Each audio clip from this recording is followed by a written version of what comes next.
بسم اللہ الرحمن الرحیم۔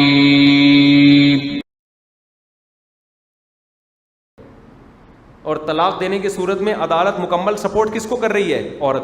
آپ نے عدالت میں ثابت کر دیا نا آپ کی بیوی نے 100 مردوں سے زنا کیا اور اب بھی کر رہی ہے، آپ عدالت میں اپنی بیوی کا ایک بال بھی بیکا نہیں کر سکتے۔ آپ بچہ پھر بھی اسی کو ملے گا، بیٹی ہے وہ اسی کو ملے گی۔ آپ مکھنچوؤں کی طرح، بے غیرتوں کی طرح عدالت میں 2 دن اپنی اولاد سے عدالت کے کٹہرے میں ملنے کے لیے جاؤ گے۔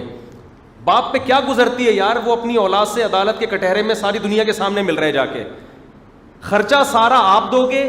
عدالت میں جو آپ کی بیوی اس بچے کو لے کر آئے گی نا، یا کسی کو بھی بھیج دے گی، اس کے لانے جانے کا ٹیکسی کا کرایہ بھی عدالت آپ سے لے گی، سمجھ رہے ہو؟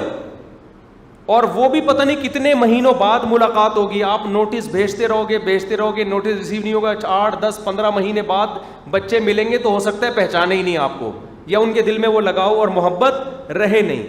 2-4 ملاقاتوں میں آپ بیزار ہو کے بولو گے میں نہیں مل رہا، مٹی پاؤ یار، پھر خرچہ سارا آپ کو دینا پڑے گا۔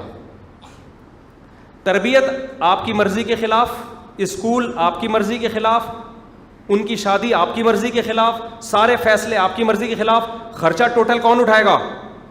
بولو نا، آپ اٹھاؤ گے۔ جس دن آپ نے بولا خرچہ نہیں اٹھا رہا، آپ کو جیل ہو جائے گی۔ ایسے باپ جیل میں پڑے ہوئے ہیں، آپ کو خودکشی کے خیالات آئیں گے۔ اس غلیظ پلید قانون جو ہمارے ملک میں چل رہا ہے، جس پر اسلامی نظریاتی کونسل گونگی شیطان بن کے خاموش بن کے بیٹھی ہوئی ہے، ایک حد ہوتی ہے برداشت کی۔ اسلامی نظریاتی کونسل چپ بیٹھی ہوئی ہے، ہماری سیاسی دینی تنظیمیں دھرنے دے دے کے پاگل ہو جائیں گی، ٹانگیں کھینچنے میں، ایک دوسرے کو چڑھانا اور اتارنا۔ مجال ہے کسی غیر اسلامی قانون کو تبدیل کروانے کے لیے کوئی آواز اٹھائیں یہ لوگ۔ تمہارے اوپر گزرے گی اس دن تم چیخو گے، چلاؤ گے۔ تمہارے اوپر جس دن گزرے گی، جس پہ گزری ہے وہ خودکشیاں کر رہے ہیں۔ ہماری لبرل اسمبلیاں قانون پاس کرتی چلی جا رہی ہیں، اس کے خلاف آواز اٹھانے والا کوئی بھی نہیں ہے۔ تنظیمیں غافل بیٹھی ہوئی ہیں، ان کو کوئی ہوش ہی نہیں ہے۔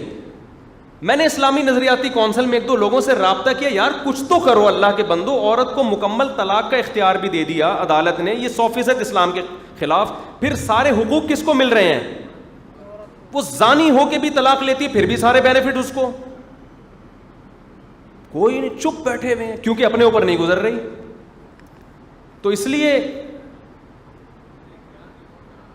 1 منٹ صبر کریں، تو مسائل ہی نہیں ہے نا ہمارے یہ۔ تو اس لیے وہ 100 دفعہ زنا کر رہی ہو، پھر بھی ساری مکمل سپورٹ کس کو؟ اور بدنام بھی آپ ہو گئے محلے میں، یہ بھی بتا دوں، کیونکہ جو فاحشہ ہوتی ہے وہ الزامات بھر کے لگاتی ہے آپ کے اوپر، ایسا تھا ویسا تھا، اور اس کی باتیں داڑھی پگڑی والے سن کے بھی متاثر ہو رہے ہوں گے، دیکھو اس کا شوہر کتنا غلیظ آدمی تھا۔ کیونکہ عورت کی بات سن کے مردوں میں کچھ پتہ نہیں، ان کو ویسے ہی کچھ ہونے لگتا ہے نا۔ یہ مردوں کی حالت بتا رہا ہوں میں، قطعاً یہ نہیں کہہ رہا کہ ساری عورتیں غلط ہوتی ہیں، مردوں نے بھی بڑے ظلم کیے ہیں، میں مانتا ہوں۔ بہت سی عورتیں بہت مظلوم ہیں، مرد مارتے ہیں، پیٹتے ہیں، اختیارات کا ناجائز فائدہ اٹھاتے ہیں۔ میں عدالتوں کے قانون کو بیان کر رہا ہوں، میں مردوں کی حمایت نہیں کر رہا، میں عدالت کے قانون کی بات کر رہا ہوں کہ عدالت نے ہر صورت میں سپورٹ کس کو کرنا ہے؟ آپ کی وائف کو۔ باقی مرد بھی بڑے ظالم ہوتے ہیں، ایسا نہیں ہے۔ تو سپورٹ مکمل کس کو کرنا ہے؟ تو اس لیے اب یا تو قانون چینج کر لو جو آپ کے بس میں نہیں ہے، یا اسلامی نظریاتی کونسل والوں کو برا بلا کہہ کے اپنی ٹھڑک پوری کر لو، اس سے ہوگا کچھ بھی نہیں۔ جیسے میں کبھی آج جوش میں آ گیا، ہوگا کچھ بھی نہیں۔ اب کرنا کیا ہے؟ آپ کے بس میں نہ قانون چینج کرنا ہے، نہ آپ کے بس میں کنٹینر روڈوں پہ لا کے کھڑک، ہم تو کیا کر سکتے ہیں؟ ہم کون آئے گا ہماری آواز پہ؟ اپنے ہی ٹانگیں کھینچنا شروع کر دیں گے۔ اب آپ کے پاس ایک ہی آپشن ہے، بہت غور سے سنو، کہ شادی سے پہلے پلاننگ کر لو کہ بیوی کیسی ہونی چاہیے۔ تھوڑی سی بھی لبرل نکلی نا، ایسا تمہیں گھمائے گی نا، تگنی کا ناچ نچائے گی، تمہاری 100 نسلیں یاد کریں گی۔